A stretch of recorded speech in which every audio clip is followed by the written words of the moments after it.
सबसे पहले अनिल गर्ग साहब पॉलिटिकल एनालिसिस्ट हैं, आपका बहुत बहुत स्वागत है। संजय मिश्रा जी पॉलिटिकल एनालिसिस्ट, आपका भी बहुत बहुत स्वागत है। अनुराग वर्मा जी सीनियर जर्नलिस्ट, आपका भी बहुत बहुत स्वागत है।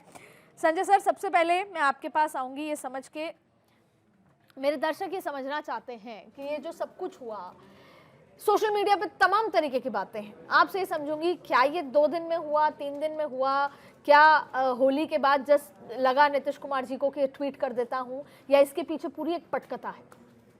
संजय जी सवाल मुझसे नहीं, देखिए इसके पीछे हम पटकथा ही कह सकते हैं। इसका कारण ये है कि यदि ये सारी चीज़ें नीतीश कुमार जी को करनी होती तो 105 दिन पहले या जब भी उन्होंने शपथ ली उसकी कोई आवश्यकता नहीं थी। ये उस वक्त भी क्विट कर सकते थे कि भाई हम केंद्र की राजनीति में जाएंगे। लेकिन जो बिहार की राजनीति है उसे अमित शाह जी, भाजपा और नरेंद्र मोदी जी अच्छे से समझते हैं। वो जातीय समीकरण पे टिकी हुई राजनीति है। बिहार में विकास और ये सारे मुद्दे सेकेंडरी आते हैं। आज के दिन भी वहाँ पे जातीय समीकरण सबसे पहले हैं वोट को लेकर के, और वहाँ पे एक समीकरण फिक्स है कि भाई ये जैसे आपने सुना होगा लालू जी का MY समीकरण, तो जाति का ही समीकरण है एक तरीके से।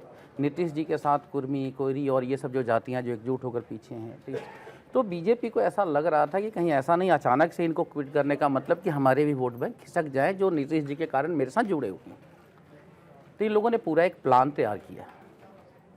उसके बाद एक नैरेटिव भी चली है उनके सेहत को लेकर के, वैसे भी स्वस्थ है भी नहीं, उम्र भी एक मायने रखता है। नीतीश जी की अब एक लालसा और आई होगी कि भाई सुपुत्र को भी आगे बढ़ाना है राजनीति में, उसके लिए भी तो एक तरीके से ये सोची समझी मतलब एक निर्णय कह सकते हैं। और इस पर एक कह सकते हैं कि नीतीश कुमार जी जैसा पॉलिटिशियन इतनी आसानी से अमित शाह जी से तो मात नहीं खा सकता। और मेरा यदि आप ईमानदारी से, मैं अपने बेस जो मैं देखते आ रहा हूँ 2005 से लेकर अब तक की नीतीश कुमार जी की कार्यशैली को, मैंने देखा कि लालू जी के शासन को देखा और मैंने जगन्नाथ मिश्रा जी के शासन को देखा। उसके पूर्व के शासन मुझे याद नहीं कैसे मुख्यमंत्री काम किए होंगे, लेकिन दो को जब मैं नज़दीक से देखता हूँ तो नीतीश कुमार बिल्कुल ही अलग दिखते हैं। अब बिहार की छवि सुधारने में नीतीश कुमार जी का एक अलग अपना एक योगदान रहा, चाहे वो सड़क पे हो, बिजली पे हो, शिक्षा पे हो, उन्होंने कुछ काम किए। हाँ, कुछ जगह काम नहीं हुआ और जहाँ काम होना चाहिए था, लेकिन एक टर्म था जब नीतीश कुमार जी लालू जी को हटाने के लिए काम कर रहे थे। जब भाजपा उन पे हावी होना शुरू हुई है, यानी सेकेंड टर्म से आप देखेंगे तो जो गति पहले 80% के हिसाब से काम हो रहा था सड़क पे, वो 20% पे आ गया। नीतीश कुमार जी की राजनीति और बीजेपी की राजनीति, इसके पहले टर्म में आप देखेंगे नीतीश कुमार जी 43 पर आ गए थे। वो किसी और के कारण नहीं आए थे, वो बीजेपी के कारण आए थे। क्योंकि इन लोगों का एक वोट फिक्स है। जो बीजेपी का, बिहार को जब मैं समझता हूँ, जो बीजेपी का वोटर है, चाहे वो प्रत्याशी को एक ही वोट मिलता है, वो उसको वोटर उसी को वोट देगा।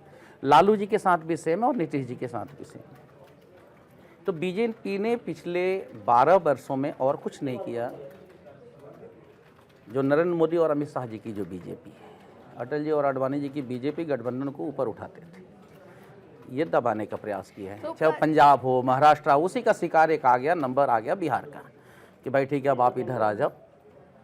पर सर सबसे इंटरेस्टिंग बात है अनिल सर, एक बताइए, मैं एक तो इस पे हम परिवारवाद की बात पे भी आएंगे, उस पर भी चर्चा करेंगे, लेकिन सबसे पहले तो नीतीश कुमार वो शख्सियत हैं जिनको एक समय नरेंद्र मोदी और उनको कंपेयर किया जाता था।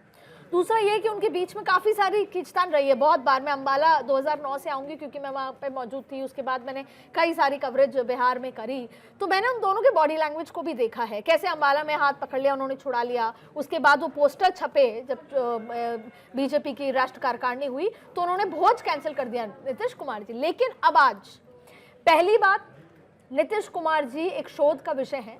बिहार जैसे, मतलब उत्तर प्रदेश, बिहार, एक तो इतना ज़्यादा डाइवर्सिफिकेशन सोशल सर कास्ट को लेकर, दूसरा उसके बावजूद भी वो सुशासन बाबू कहे गए, बिहार जैसी जगह जहां लॉ एंड ऑर्डर तमाम तरीके की स्थिति, उसको बाहर निकालना, महिलाओं को सशक्त करना, ये कॉन्सेप्ट कि कैश न देके साइकिल दी जाए, कैश दिएंगे तो उसका कुछ गड़बड़।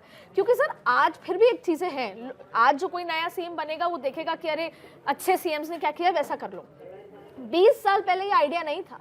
इस आइडिया को इम्प्लीमेंट जैसे नरेंद्र मोदी ने गुजरात में किया, एक मॉडल तैयार किया, तो अब नीतीश बाबू जो कि इंडिया गठबंधन में गए, कन्वीनर नहीं बनाया, वापस आ गए। वो किसी के दबाव की राजनीति में कभी काम नहीं किया। तो ऐसा क्या दबाव था कि मुख्यमंत्री बने इस टेन्योर में, और फिर उनको कौन कन्विंस कर पाया कि दिल्ली ले आओ? कौन?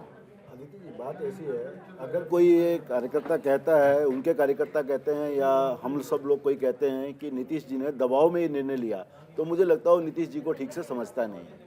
जब नरेंद्र मोदी जी पूरी ताकतवर बन के नहीं, बीच उभरे में थे, से बता दीजिए, क्या वो इच्छा से रिजाइन किया है उन्होंने?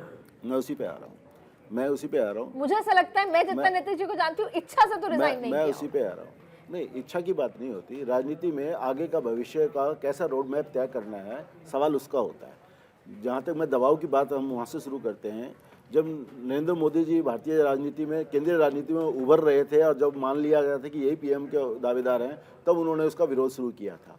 और जब पहली बार नरेंद्र मोदी जी प्रधानमंत्री बने तो उन्होंने उनका दामन झटक करके अलग चले गए थे। यानी सबसे ताकतवर व्यक्ति के साथ विरोध करना उनको भाता था, और उनको इसलिए कह सकते दबाव में नहीं थे।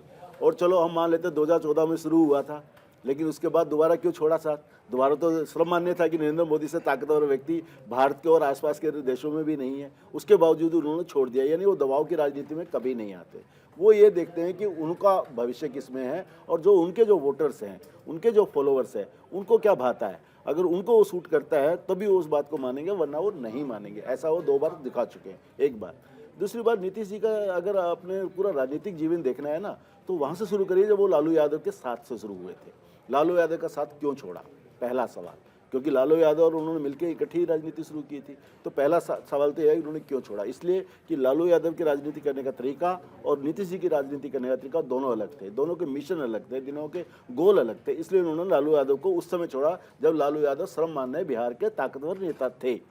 उसके बाद उन्होंने संघर्ष का रास्ता चुना। यहाँ तक केंद्रीय राजनीति का सवाल है, केंद्रीय राजनीति में तो बिहार के मुख्यमंत्री बनने से पहले वो आ चुके थे। जब पहली बार 2000 में पहली बार एक हफ्ते के लिए मुख्यमंत्री बने, उससे पहले भी वो केंद्र की राजनीति में थे, उसके बाद भी केंद्र की राजनीति में रहे 2004 तक। तो केंद्र की राजनीति कोई उनके लिए नई नहीं है।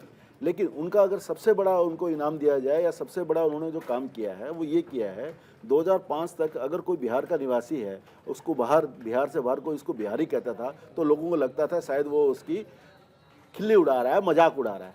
और आज ये गाना हाँ हम बिहारी हैं जी सर चढ़ के बोला है।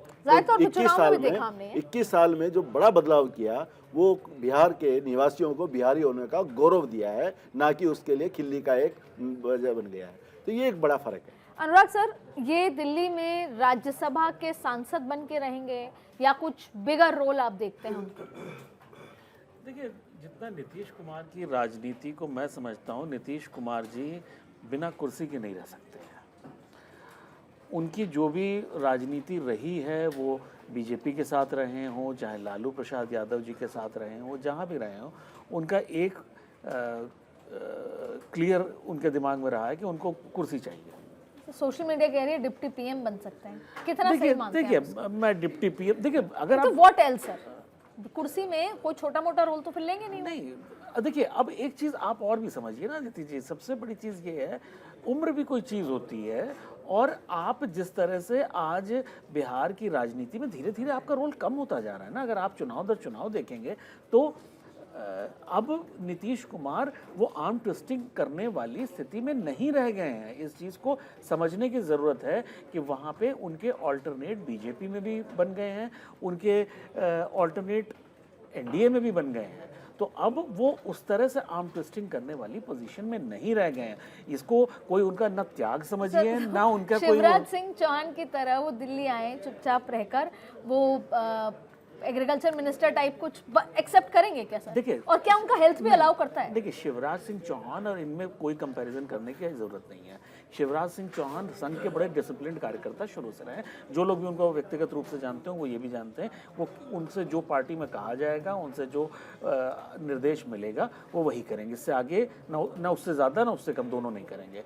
लेकिन नीतीश कुमार जी वो व्यक्ति हैं, आज से इस चुनाव के 2024 के पहले तक के चुनाव में नीतीश कुमार जी बहुत ज़्यादा एग्रेसिव होते थे, बहुत ज़्यादा वो अपनी बात बढ़ चढ़ के रखने वाले होते थे। लेकिन इस चुनाव से उनको ये पता चल गया कि वो सम्मान के साथ, देखिए वो कोई डील नहीं कुछ हुई, बीजेपी ने बहुत ही स्टाइल से वहाँ चिराग पासवान को खड़ा कर दिया था कि वहाँ पे एक नीतीश कुमार का ऑल्टरनेट वहाँ खड़ा कर दिया गया, क्योंकि नीतीश कुमार जी के बारे में एक तरह से ये बात आ गई थी कि नीतीश कुमार जी सीएम की कुर्सी के लिए कुछ भी कर सकते हैं, वो कभी इधर चले जाते हैं, कभी तो एक तरह से एनडीए में उनके लिए उनका ऑल्टरनेट क्रिएट कर दिया गया था।